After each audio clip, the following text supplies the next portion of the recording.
Okay, I'm filming this targeted individual video to point out that the majority of the public knows, no, maybe not a majority, but the public largely knows about the gang stalking program. I estimate that I have been stalked and harassed by about 3 million people in the past 10 years. And my program has gone on for about 15 to 20 years since I was in childhood. I know it has gone on since childhood because, I know it's gone on since childhood because I have received dreams in which they demonstrate to me that they've documented my childhood and then play it back to me in the artificial dream. They were monitoring me in childhood. I believe they were monitoring everybody some 20 years ago, maybe longer. And when I say monitor, they're reading your minds and they're downloading our brain activity into a supercomputer. There's a targeted individual YouTube channel called A Simulated Reality that talks about how they have digital clones of us in these digital worlds that they then simulate war games or whatever kind of games, and they see how we'll react to certain situations, and they try to run those scenarios out in real time in our environment. A little bit about myself. My name is Dominic Friscia. I've been a targeted individual for, like I say, 10, 15, 20 years. I know it's been at least 10 years for Voice to Skull and gang stalking.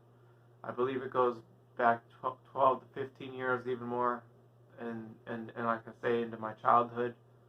I wasn't aware of it until about 10 years ago, when I was about 24 years old, about 11 years ago. In the summer of when I was 24 years old, I got recruited to an organization called Habitat for Humanity, which is Jimmy Carter's project, the former president. And I was recruited there by somebody who I suspected was spying on me in the workplace. I had suspicions that something was going on at a previous job I had called the New Children's Museum. And this lady recruited me to Habitat for Humanity, and I wanted to see why they were spying on me, so I went, thinking I could figure out why. So I went and I took that job there, and in that job there was I was put on a building project that was sponsored by a guy named Louis Palau, who is a evangelical preacher who was good friends with a Guatemalan dictator named Efrain Rios Montt. I had previously been interested in the Guatemalan genocide and interested in the fact that 13,000 people in San Diego had said that they had been victims of torture at one point in their lives. I was living in San Diego at the time, and I took the job at Habitat for San Diego. The building projects I was on was run by numerous defense, they were sponsored by numerous defense contractors, and they were present on the site a lot. One defense contractor that was present was Bechtel, which it is known that Richard Helms, the former CIA director and the guy that destroyed all the evidence of MK-Ultra, who was head of MK-Ultra, he was a consultant for Bechtel. At one point during one of my lunches, there were volunteers there telling me that, well, you could go down to Guatemala with Bechtel and all this, and it was kind of weird. I became aware that I was being gang stalked in about May of 2010, and I think at the time I was like 25 years old. I'm 35 now.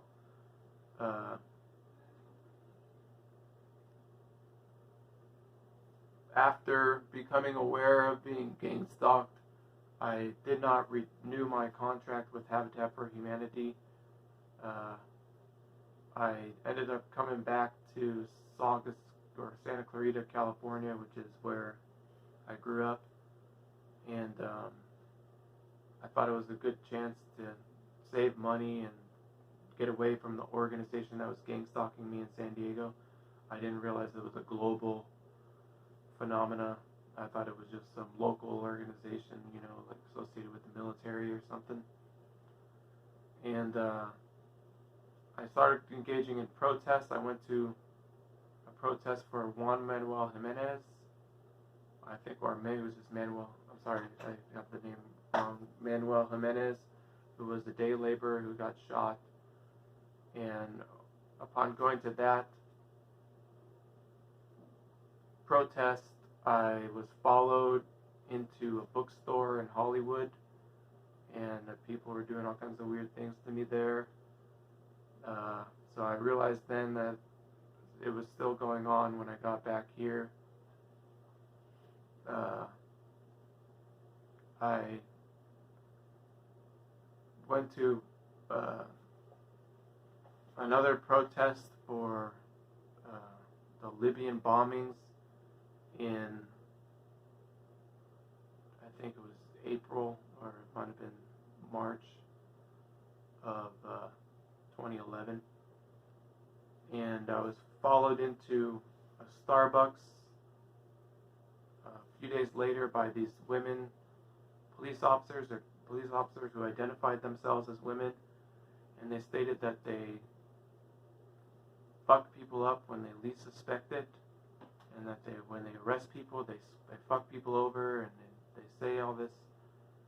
And sorry to curse. I should have said F, because it's going to go on YouTube, so I don't know if they're going to delete it or whatever. Anyways, so they said they screw people over when they least suspect it. And a few days later, I was on a freeway with a car. Came up moved alongside of me for about 10 seconds, and then it swerved into my lane to try to hit me off the road, and I believe that this was an assassination attempt.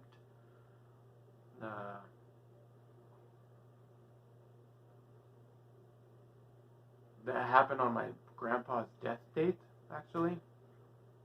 So, you know, I don't know, people are talking about numerology or occult practices and things like that. I don't know who did it. I suspect it was like some Contra type organization or something like that. Or maybe it was just the plain old CIA. And, you know, I had gone to the Libyan bombings, and at the Libyan bombings there was communists there who said, who's the biggest terrorist in the world today? Pentagon, CIA, and White House. And I engaged in that chant. It was at the Federal Building downtown, or not downtown, in Westwood.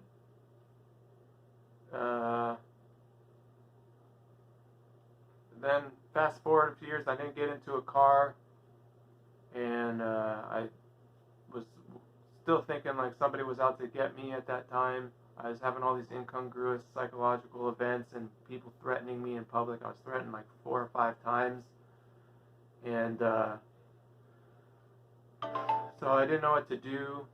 And I went to Occupy Los Angeles for about 40 days. And at one point in one of the protests there, I was pointed out this plainclothes protester with bald head and a mask. I was at the Bank of America Plaza protest, and this guy came up alongside of me with the cops surrounding us on the guns and the BB guns or the beanbag guns or something.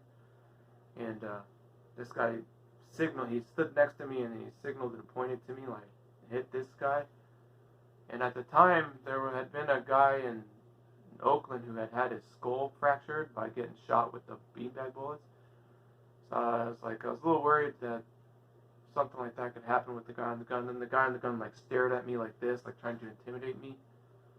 And then they stopped everything and they told everyone to leave, and I left the circle because I didn't want to get shot with the beanbag thing to the skull or whatever they were going to do.